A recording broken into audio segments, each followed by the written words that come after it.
जमींदार और मजदूर के कर्म का फल। एक गांव में जमींदार और उसके एक मजदूर की साथ ही मौत हुई। दोनों यमलोक पहुंचे। धर्मराज ने जमींदार से कहा, आज से तुम मजदूर की सेवा करोगे। मजदूर से कहा, तो अब तुम कोई काम नहीं करोगे, आराम से यहाँ रहोगे।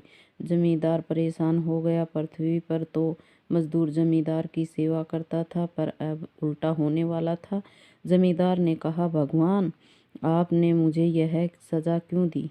मैं तो भगवान का परम भगत हूँ। प्रतिदिन मंदिर जाता था, देसी घी से भगवान की आरती करता था और बहुमूल्य चीज़ें दान करता था। धर्म के अन्य आयोजन भी मैं करता ही रहता था। धर्मराज ने मजदूर से पूछा, तुम क्या करते थे पृथ्वी पर? मजदूर ने कहा, भगवान, मैं गरीब मजदूर था। दिन भर जमींदार के खेत में मेहनत मजदूरी करता था। मजदूरी में उनके यहाँ से जितना मिलता था उसी में परिवार के साथ गुजारा करता था। मोह माया से दूर जब समय मिलता था तब भगवान को याद कर लेता था। भगवान से कभी कुछ मांगा नहीं। गरीबी के कारण प्रतिदिन मंदिर में आरती तो नहीं कर पाता था, लेकिन जब घर में तेल होता तब मंदिर में आरती करता था और आरती के बाद दीपक को अंधेरी गली में रख देता था ताकि अंधेरे में आने जाने वाले लोगों को प्रकाश मिले।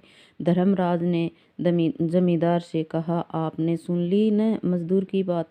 भगवान धन दौलत और अहंकार से खुश नहीं होते। भगवान मेहनत और ईमानदारी से कमाने वाले के युक्ति से प्रसन्न होते रहते हैं। यह मजदूर तुम्हारे खेतों में काम करके खुश रहता था और सच्चे मन से भगवान की आराधना करता था, जबकि तुम आराधना ज़्यादा धन पाने के लिए करते थे। तुम मजदूरों से ज़्यादा काम कर लेकर कम मजदूरी देते थे। तुम्हारी इन्हीं कामों के कारण तुम्हें मजदूर का नौकर बनाया गया है, ताकि तुम भी एक नौकर के दुख दर्द को समझ सको।